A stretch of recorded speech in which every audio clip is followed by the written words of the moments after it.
have further reports on that. But it came from China. They could have stopped it. They didn't. They stopped it from going into China, but they didn't stop it from going to the rest of the world. It didn't stop it from going to Europe, to us.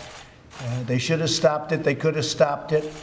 They weren't transparent at all. They were the opposite. It's not good. I spoke with the president of France this morning, and I spoke with the president of Egypt, and we had a very, very good conversation, both of us, and all of us together. I've had many conversations with leaders all over the world over the weekend and over the last couple of weeks in particular. And this is a pandemic that is flaring up all over the place. Countries thought they were in good shape, and then all of a sudden they have a big flare-up. I see that over the weekend, I guess on Friday, there was a record worldwide number of deaths, worldwide.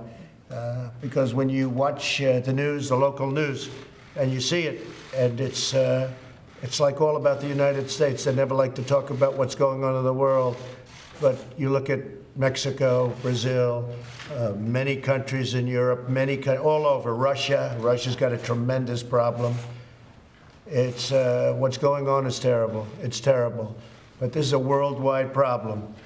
And we're helping the world with ventilators. We're helping a lot of countries. They don't have ventilators, and we're sending thousands of ventilators to different countries. But I do want people to understand this is a worldwide problem caused by China, but it's a worldwide problem. Countries are going through hell, and it's going to, we're going to give you a lot of briefings in the next week and over the next few weeks as to, I think it's very important to do it, the vaccines and the therapeutics.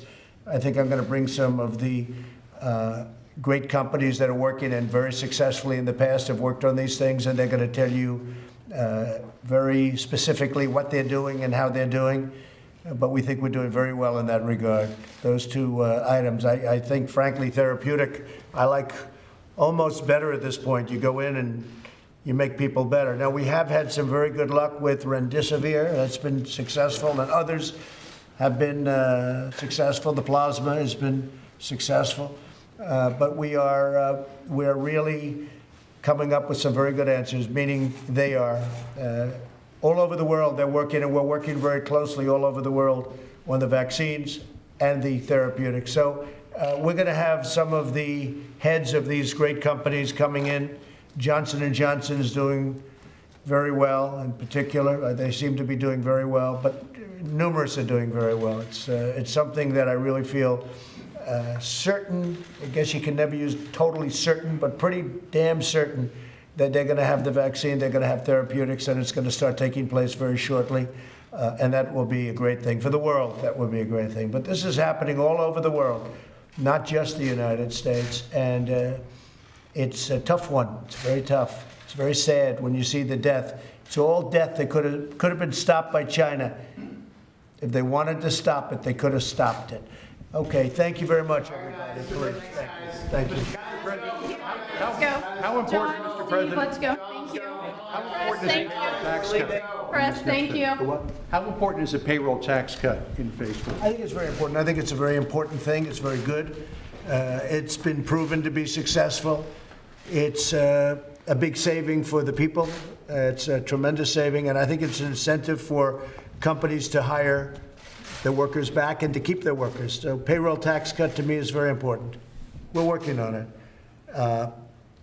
And I don't think there's too much dispute as to the level of importance, John. It's a very important thing, okay? It's one of the that's one of many elements we're discussing. We're discussing probably a total of 10 different elements, but payroll tax cut's a very important one. Are they buying? All right. Are they signing up? Oh, absolutely. No, I think hopefully we'll get there, but we're talking about a lot of things, not just the payroll tax cut. So they're bringing back the coronavirus briefings, do I understand you correctly? Well, we had very successful briefings. I was doing them, and we had a lot of people watching, record numbers watching. In the history of cable television, there's never been anything like it. And we were doing very well. And I thought it would be sort of automatic, and a lot of positive things were happening. And frankly, a lot of the country is doing well. A lot of people don't say, as you understand. But we have had this big flare-up, in Florida, Texas, a couple of other places. So I think what we're going to do is I'll get involved and we'll start doing briefings, whether it's this afternoon or tomorrow, probably tomorrow, and I'll do briefings. And part of the briefing, I think, much more so than last time, because last time we were nowhere with vaccines or therapeutics. And let's say that ended 6 weeks ago, we'll start them again. And I think it's a great way to get information out to the public as to where we are with the vaccines, with the therapeutics, and generally speaking, where we are. And so I think we'll start that probably starting tomorrow. I'll do it at 5 o'clock like we were doing. We had a good slot. And a lot of people were watching, and that's a good thing. I think that Kaylee will continue hers at 11 o'clock, just like they were. And I'll be discussing the, as I call it, the China virus, the China plague.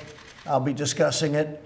And I'll also be discussing perhaps some other things. But, you know, we're doing very well in so many different ways. But unfortunately, this is something that's very tough, but we're going to get it solved. And I think we're going to get it solved in numerous ways, but the two best would be vaccines and therapeutics. So we'll be having that. Mr. President, on Portland and other cities that are experiencing violence, there was a report out this morning that you're considering sending 175 federal troops to these cities to help local law enforcement. Can you fill us in on Well, it that? depends on what your definition of troops is. I mean, we're sending law enforcement. Portland was totally out of control. The Democrats, the liberal Democrats running the place, had no idea what they were doing. They were ripping down for 51 days, ripping down that city, destroying the city, looting it. The level of corruption and what was going on there is incredible. And then the governor comes, oh, we don't need any help. How about Chicago? I read the numbers were many people killed over the weekend. We're looking at Chicago, too. We're looking at New York. Look at what's going on. All run by Democrats, all run by very liberal Democrats, all run really by radical left. But we can't let this happen to the cities. New York was up 348%, the crime wave. So the governor has to do something about it. And if the governor's not going to do something about it, we'll do something about it. But what's happening in New York, a place I love New York, and look at what's going on over there. The woman who was shot because she said, could you please not light off firecrackers, and they turned around and shot her 8 times and she died? That's not our civilization. That's not about us. And then the police are afraid to do anything. I know New York very well. I know the police very well, New York's finest. And the fact is, they're restricted from doing anything. They can't do anything.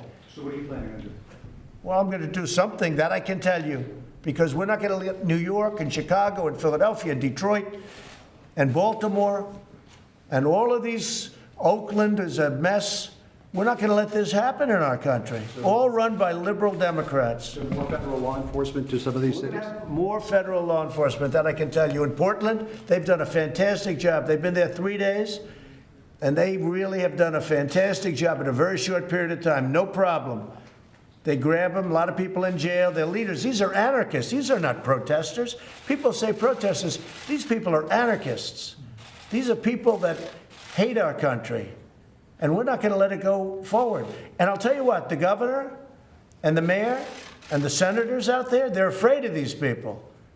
That's the reason they don't want us to help them. They're afraid. I really believe they're actually maybe even physically afraid of these people, because what they're doing is incredible.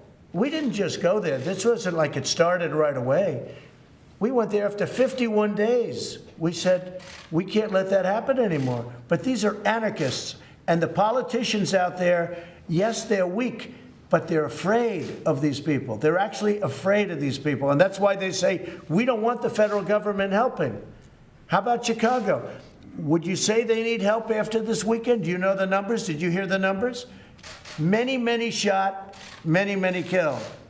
I'm not talking about 1, 2, was it 18 people killed? I think more than that. And you added up over the summer.